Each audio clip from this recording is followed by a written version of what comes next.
Why do you think, in your own words, football is the biggest sport in the world as it is? Just, just as a phenomenon. Yeah.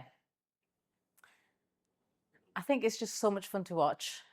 Um, and I mean, if we want to be like kind of non-emotional, it has received a lot of, financial backing as well. Yeah.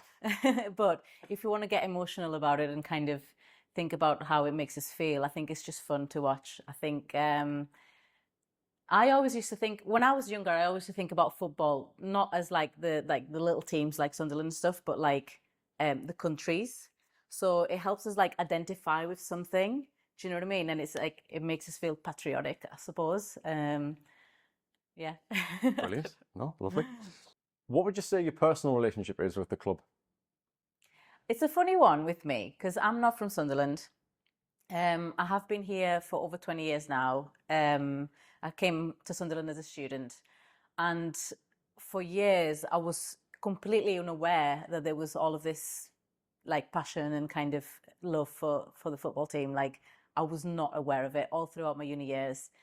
Um, it was only really when I kind of started running this pub that I really became aware of it. And I still came in with like I just never thought I'd be interested in it. It's like never been interested in football apart from supporting, like Portugal and Cristiano Ronaldo whenever they played in world. Like that is it. That is the extent of my kind of interest for football. Um, and yeah, I started running this pub, and I've just fallen in love with the people. I really have, and I've seen the the unwavering, is that, have I said that right? Yeah. Unwavering support from like League One to the Championship, and now like the insanity that it is being in the Premier League. I've experienced that just from like running here, and yeah, I mean, it's palpable, the love, the passion, the unity that it like that how it unifies people. um it's really palpable and really inspirational, and I was actually in we were talking about that moment with Dan Ballard earlier. I was actually in Turkey when that happened, and honestly I've never felt so excited in my life to see that like fold in midair. It was just unreal, and the noise and the sound, and then also I started going to a few of the matches, and I'm missing a word here, but just how it makes you feel, just like the impact, the emotion. Like I'd be like, my hairs would stand up, and I would just be completely electrified by the sound and the emotion that would be in that stadium. Is amazing. I also want to add that I've kind of become aware that a lot of clubs have supporters from all over the world and stuff. And they call them like, I don't know, they might say that they're like plastic supporters or whatever. Like I really, you can see it's obvious that the majority of the people that support Sunderland are from here. You know what I mean? It's like it's really like ingrained in families um, all throughout the city, and I think that's also like what makes it so special. Um, because it's real, it's like that thing about being proud of your city and patriotic in a way. Um, it makes you just fall in love with the Sunderland people, I think. And of course, there's loads of supporters. I mean, like I've had people in this pub from like from Amsterdam, from like America, from uh, Germany, from everywhere, from so many different places in the world to the support Sunderland. And of course, we still have a bit of that, which is just amazing and kind of mind blowing. But the majority of supporters are from Sunderland, and I think it's just endearing, really. Do you have sort of a first interaction with it that you can sort of remember in any way? Yeah, yeah.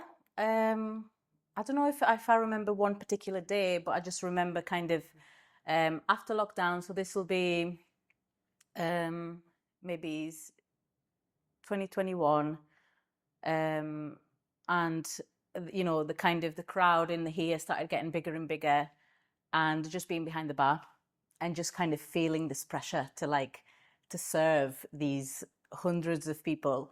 Um, and I always just thought that it was going to be difficult and that it was going to be like, I don't know, stressful. But in fact, it was just so much fun being behind the bar. And you know, any bartender will tell you it sometimes it's like really difficult to kind of raise your head because you're just so busy serving the pint, getting the money, getting the change, all of that. But I do remember like now and then just like raising my head and seeing all of these people like 4 or 5 deep at the bar, seeing everybody waiting, just patiently, not kicking up a fuss. And just kind of this nervousness in the air because I'm talking like pre-match, you know. And just feeling like, wow, like I'm part of something really big here. Like this is amazing, and everyone's just nervous and just like needing that little bit of like relief, really, from their own heads and their own emotions. Down a few pints before, you know, going over to the bridge, and that felt special. Yeah, I loved doing that. Do you overall, if you've already mentioned, that's fine, we can skip this one, but do you have a kind of a favourite memory with the club? So like a absolute favourite moment, any association you've had with it? Yeah. I love it when people start singing. It doesn't happen before every match. It doesn't. And I think I must have experienced it before the derby, but I can remember the derby really well. We opened up upstairs because we've got a function room upstairs. We opened that up, and I started playing music for people. And honestly, when everyone starts singing, it's just incredible. I never really understand what they're singing. A lot of the chants are like really kind of obscure to me, and I really have to like listen in. But I took a lot of videos of you know the crowds chanting and stuff, and it's just so much fun. That's my favorite. Where do you think the seat would be without it? I think Sunderland has experienced so much heartbreak. So much has been stripped from the kind of identity of the Sunderland people, like the shipyards, like the mines, and I think it would really break people. I think it would be really sad. I think it's what gives Sunderland people hope and laughs and love and you know all of that good stuff that we need. It really is important to keep it going. Why do you think it means so much to people in that respect? Like just a part of their day-to-day lives? Well, as I say, it's like it's that like it's just the positive feelings that you get. And it doesn't, you know, it doesn't matter if you win or lose, as you've kind of seen. We've been right at the bottom, and they still had all the support. It just gives them something to latch onto, gives them identity, and I think that's really important for any city, for any group of people, is to have something that they can identify with.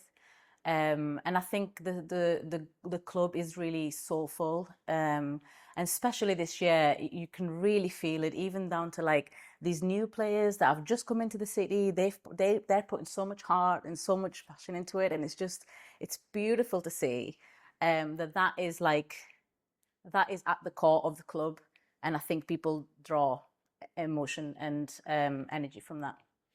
We've talked recently about this, the idea of it, to people having such passion towards it that it could almost be considered almost a religion of sorts. Would you say that's true?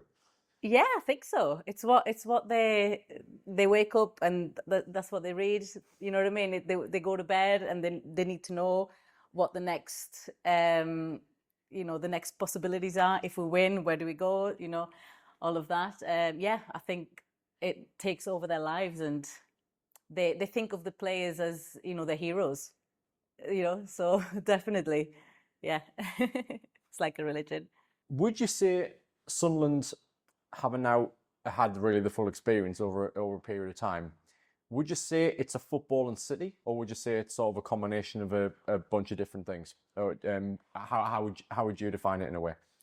Sunderland City. Yeah, is it sort of football and City inherently, or do you think it's kind of a mixed mash of a bunch of different things? I think there's more than just football, definitely.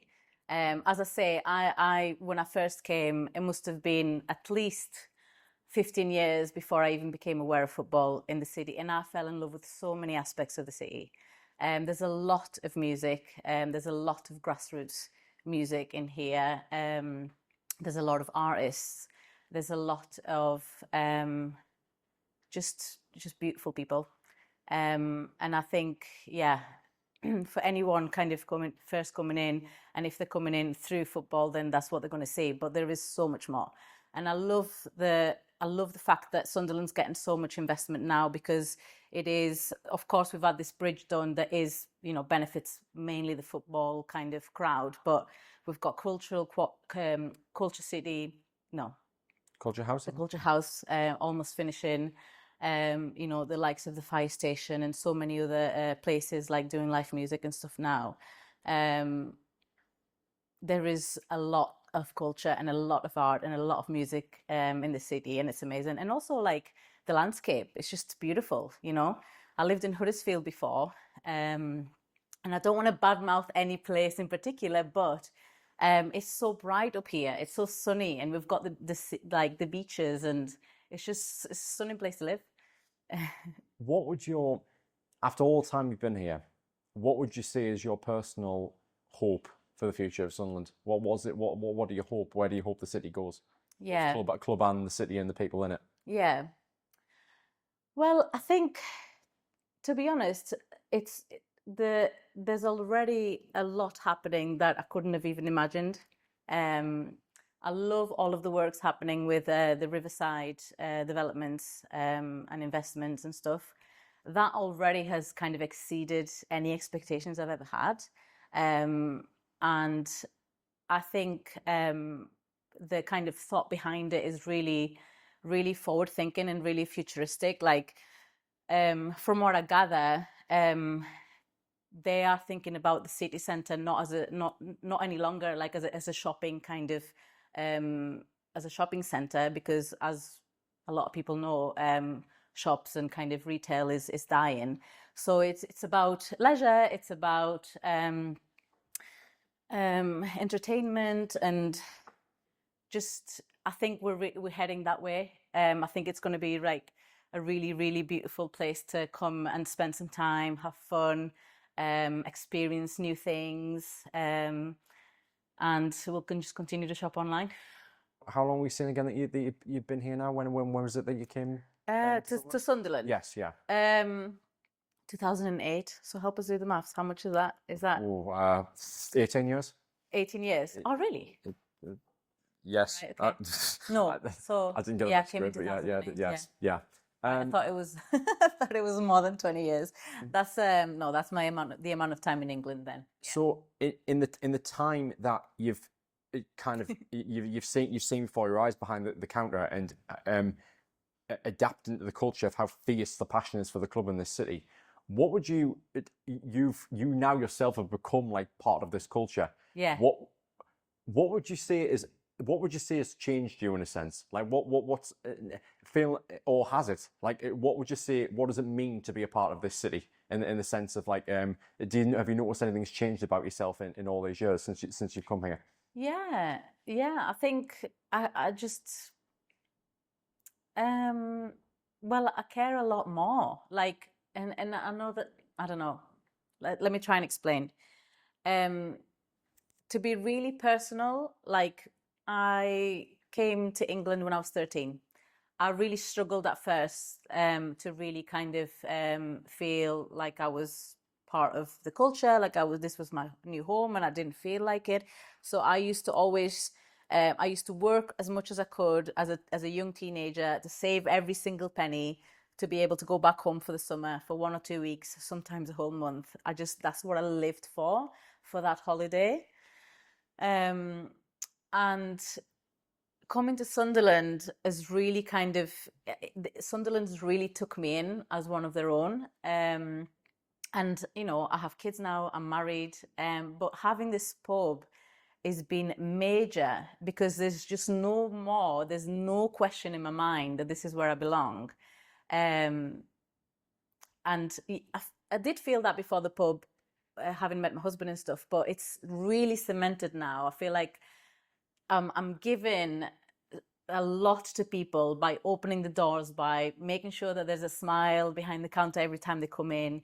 We make the ham and peas pudding totties every match day and hand them out for free, and the reaction that we get is amazing, and I just feel like I'm able to give that to the Sunderland people, and that just makes us feel really whole. I think that's brilliant. Do you think we've got it? Yeah? Yeah. Right. Thank you very much. Brilliant. That was wonderful. I'll just make sure that stopped.